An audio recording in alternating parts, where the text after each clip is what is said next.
Welcome to The Explainer. Today, we're diving deep into the hidden electrical reality of SBU mode. We're going to uncover exactly why your battery might be, well, silently failing on you.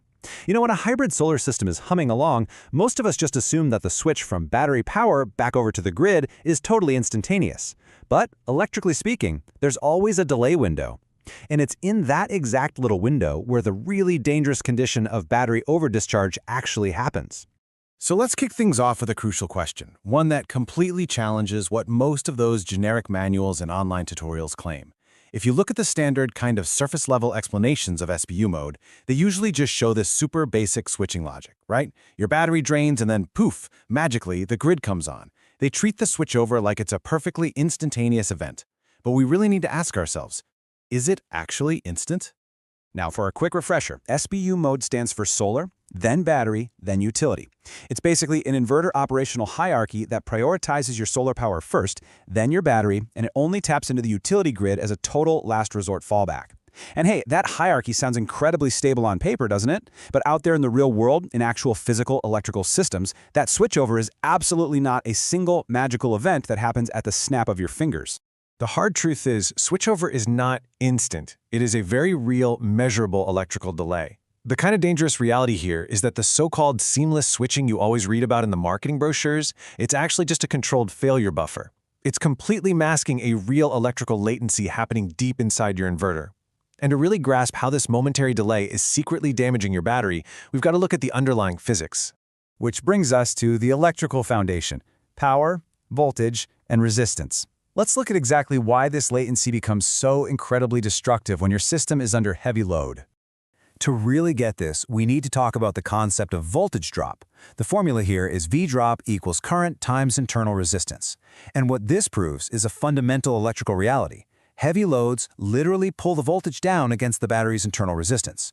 You can kind of think of it like carrying a super heavy backpack.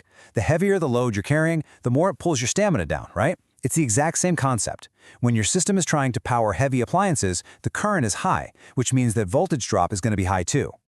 Now, what's really fascinating here is that because power and energy directly rely on voltage, they end up fluctuating wildly under load. I mean, since power equals voltage times current, and we just established that voltage is definitely not static, it dips and dives based on whatever appliances you're running, your system's actual available energy turns into this constantly shifting target. So here is the absolutely crucial takeaway. You must never confuse a battery's voltage under load with its idle resting voltage. The discharge behavior changes dramatically when it's under load. The voltage you see when your inverter is pulling heavy current, it's always going to be lower than the resting voltage. And those sudden sags are caused directly by that internal resistance we just talked about. Keep this voltage sag in the back of your mind, okay? Because it's actually the primary trigger for the hidden danger we're about to uncover. All right, moving inside the delay window for a slow-motion switchover, let's essentially slow down time and look at exactly what happens inside the inverter when the battery finally throws its hands up and calls for help. Normally, the logic chain is super simple. Step 1, your solar supplies the load. Step 2, any excess solar charges up the battery. If the sun drops down, step 3, the battery steps in to supply the deficit. And finally, step 4, if the battery runs out, the grid activates. Honestly, everything works perfectly fine right up until the exact moment the battery just can no longer keep up with the demand. Because eventually one of your critical limits is going to be reached. The grid typically activates when the battery voltage hits a low threshold or the state of charge limit is reached, or maybe a specific delay timer expires. When one of these triggers is hit, the inverter initiates a switchover command. But, and this is the absolute vital part, the grid connection does not happen instantaneously. Let's actually break down this timeline millisecond by millisecond. First, it takes about 1 millisecond just for voltage sensing. Then you've got 5 milliseconds for decision processing inside the firmware. Next up, 20 milliseconds for the actual physical mechanical relay activation. And finally, it takes around 50 milliseconds for load transfer stabilization. So while those internal relays are physically clunking over and transitioning, you have this fraction of a second, just a few dozen milliseconds, where the electrical connection is completely in limbo. And right during that exact limbo window, the load demand doesn't stop. It continues to pull heavily, the battery voltage continues to fall because, well, it's still carrying the weight. The grid relay hasn't physically closed yet to provide any relief. Think of it like a relay race, where the baton is just suspended in midair for a split second. The load demand is like gravity, and it is still pulling mercilessly on your battery. This creates a temporary but incredibly severe undervoltage stress event. So, let's look at battery chemistry under stress. Lithium versus lead acid.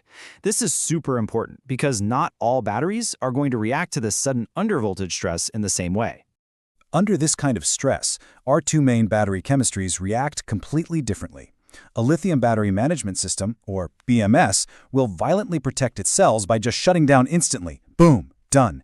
This causes abrupt inverter shutdowns, incredibly annoying reboot loops, and highly unstable cycling between the grid and the battery. Lead-acid batteries, on the other hand, they handle this very differently. They don't shut down, they just quietly take the abuse, and this leads to slower, cumulative damage over time, things like increased sulfation, permanently decreased usable capacity, and voltage sags that just get more and more severe as the months go on. Which brings us right to the core conflict of this whole explainer. The hidden over-discharge risk happens exactly when the load demand simply outpaces the inverter's response speed.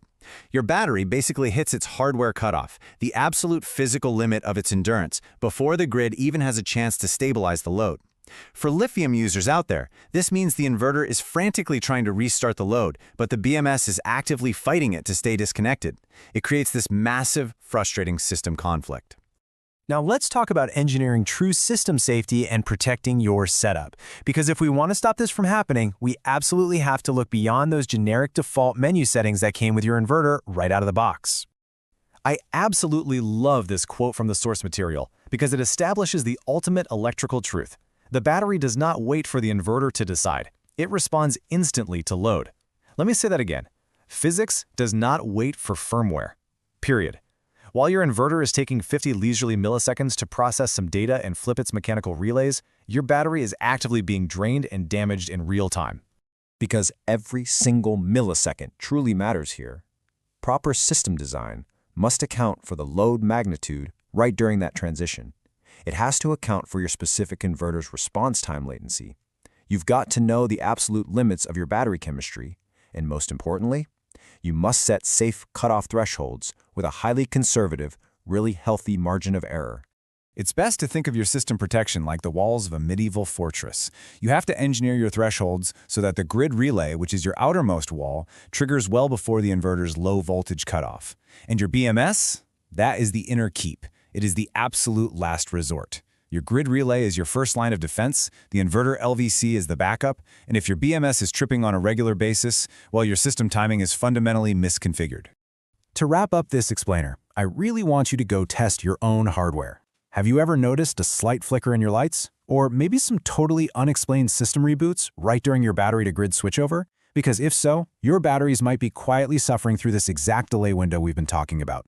Are your thresholds actually protecting your system, or are they just counting down the days until a major failure? So respect the electrical delay, double-check those settings, and keep your power flowing safely. What do you think? Is your system secretly vulnerable?